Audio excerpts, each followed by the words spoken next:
let's look at stanza 2.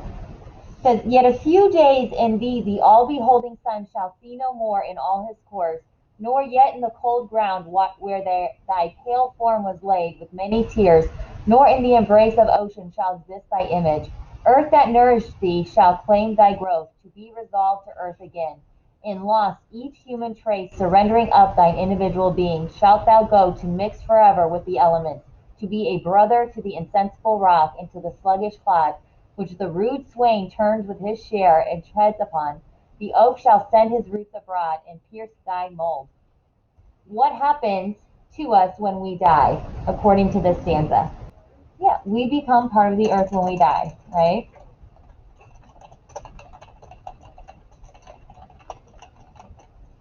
Okay, what kind of sounds negative about this? What is lost when we die, according to this stanza? Every human trace that you had, like your own individual being, is gone. So basically, you lose your individual identity, right? Okay, as Maddie told us, right? We become a part of the earth when we die. So it says, like, we're becoming a brother to the rock and to the dirt. So we're basically the dirt. And then look at this part, which the rude swain turns up with his share and treads upon. So, like, again, we're the dirt, okay? And then some rude cowboy comes and he's just like, kicks us up. Again, does that sound appealing? No, that doesn't sound appealing. What about the oak tree? What word makes that sound not great about death? What's the oak tree doing to us? Find me a word that sounds kind of painful. Yeah, they're piercing us, like, ouch, right? Like, again, right now, does death sound appealing? Absolutely not, okay?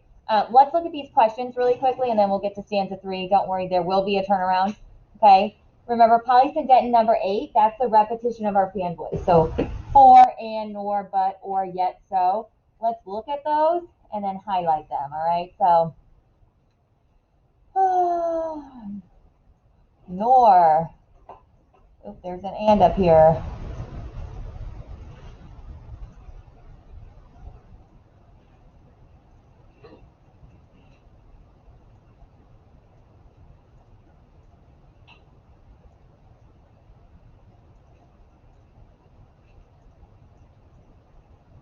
Okay, again, what is the purpose of the polysyndeton? What's it re-emphasizing? And the sun will not see you again. And you'll lose yourself. And you'll become a part of the dirt, right? It's just, again, emphasizing you will die, you will lose yourself, and you will become earth, right? It's just reminding you of those things. So I'm just going to copy and paste what we did up here.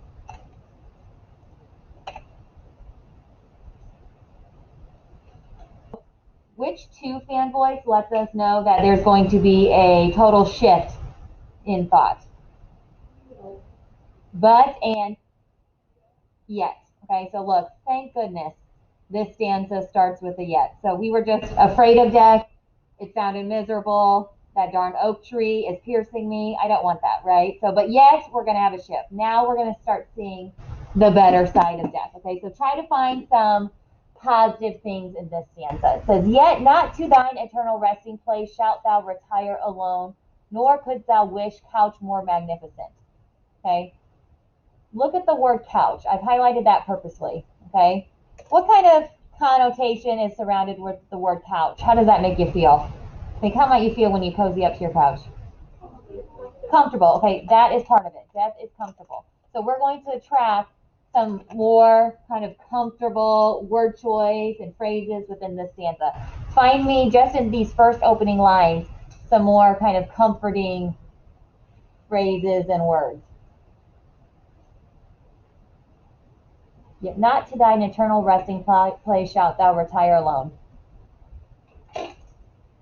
What sounds? Resting place, right? Again, resting place. That sounds nice.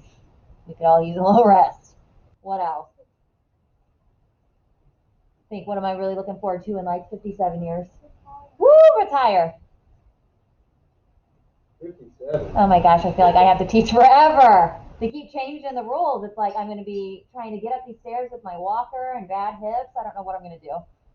So if any of you win the lottery, don't forget about me, okay? What's a positive aspect of this?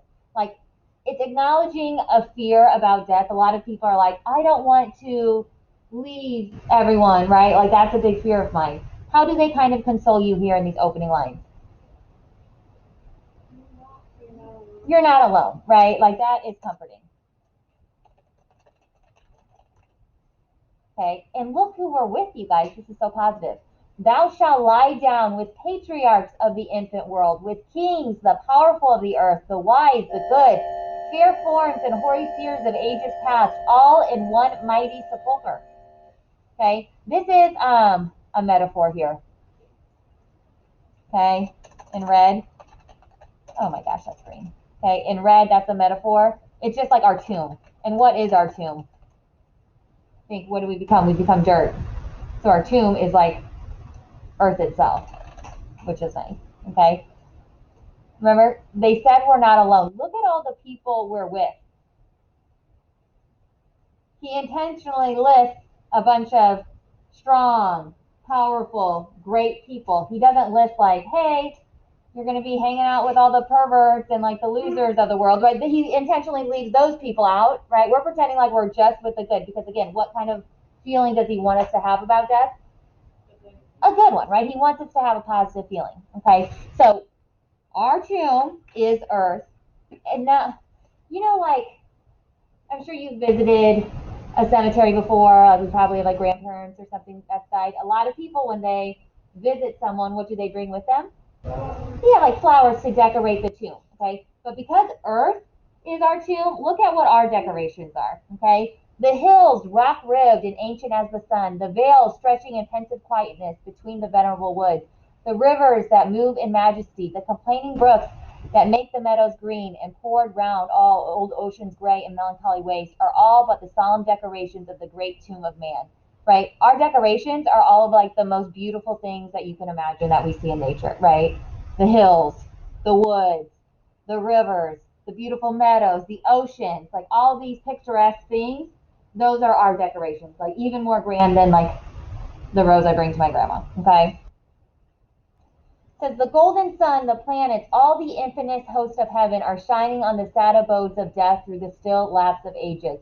All that tread the globe are but a handful to the tribes that slumber in the bosom. Okay, again, one of our fears is that we're going to be alone in death. How does this combat that fear? All that tread the globe are but a handful to the tribes that slumber in its bosom. What point is it trying to make? Dead, right? So the idea that there's more people dead lets us know that when we do die and we do mix with the earth, it's certainly not lonely. Like, you have so much company, right? There's so many more people who have died.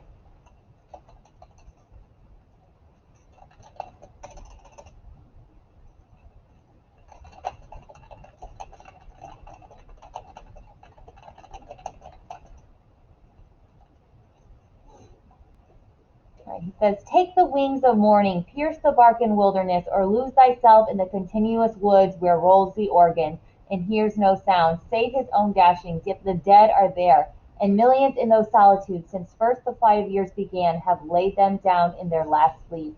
The dead reign there alone. Okay, so when you are alive on earth and you feel like you've gotten to like a secluded place, right? Like you're out in the wilderness all by yourself, are you really alone? No, who are you surrounded by? Nature, and remember who has mixed with the nature? Oh, the dirt, and who's the dirt? Oh, that's us, right? So even like when we're by ourselves, when we're alive in these secluded places, we're not really alone because we're surrounded by the deceased all the time. Because remember, the deceased are people. Yeah. All right. He continues. So shalt thou rest. And what if thou withdraw in silence from the living, and no friend take note of thy departure? Again, he's acknowledging another common fear about death. What are some people afraid of? You withdraw in silence from the living, and no friend take note of thy departure. Yeah, like you die and no one notices or no one cares. He tries to comfort us with this. In my opinion, he doesn't do a great job. Like, this doesn't really comfort me, but he's trying to be realistic about death and like the nature of death, right? Everyone dies. He says, all that breathes will share thy destiny. The gay will laugh when thou art gone, the solemn brood of care plod on, and each one of them, as before, will chase his favorite phantom. Yet all these shall leave their mirth and their employment, and shall come make their bed with thee. Again, what's going to happen to everyone? Everyone's going to die, right? Their destiny. Again, he continues this idea of the comfortness of death by saying, makes their bed with thee. But he says, the gay will laugh when thou art gone. So happy people, okay? I'm sure you have happy people in your life. I'm a happy person. If someone dies, am I just going to all of a sudden be depressed for the rest of my life and never laugh again? Probably not, right? He's like very realistic. Like people will get back to themselves. Yeah, they'll probably grieve for a little while, but after the grieving process, like they will become themselves again. Like death is so natural and a part of life that you have to live with it and like move on, right? And then eventually they're going to die and their loved ones will grieve and get over it and become themselves again, and then they'll die, right? So it's just a cycle. He says, as the long train of ages glide away, the sons of men, the youth in life's green spring, and he who goes in the full strength of years, matron and maid, the speechless babe and the gray-headed man, shall one by one be gathered to thy side by those who in their turn shall follow them. Okay, I'm going to give you like 5 minutes here in a second to complete the number 3 questions. However, I want to do 17 with you, okay? So remember, juxtaposition, that's when we have our 2 opposite things next to each other for contrasting effect. Again, this is just emphasizing everyone dies. We don't know when we're going to die. People die at different times. It's just a part of life. So we have the youth in life's green spring, right? The opposite of that is he who goes in the full strength of years. Matrons die. What's the opposite of that? Look in your poem.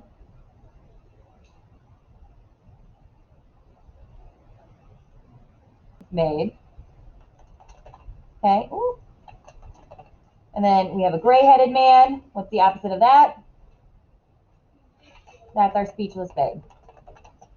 Again, you don't know when you're going to die, but all people do die. Again, it's just a part of life. Okay, I'm going to give you about our speakers like giving advice to our man who is afraid. He says, so live that when thy summons comes to enjoy or comes to join the innumerable caravan which moves to that mysterious realm where each shall take his chamber in the silent halls of death.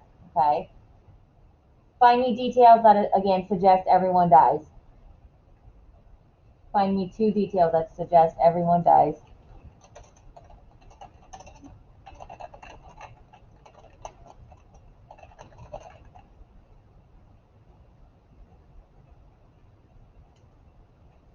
Caravan. Yeah, it's an innumerable caravan. So many people on it. What else? One more in those first 4 lines.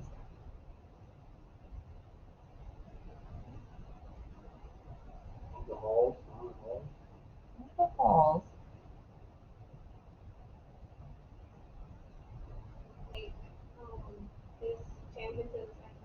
It sure is, right? Each shall take his chamber.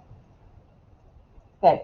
So he's saying, make sure when it's your time to die, okay, thou go not. Do not be this person that goes like the quarry slave at night, scourged to his dungeon.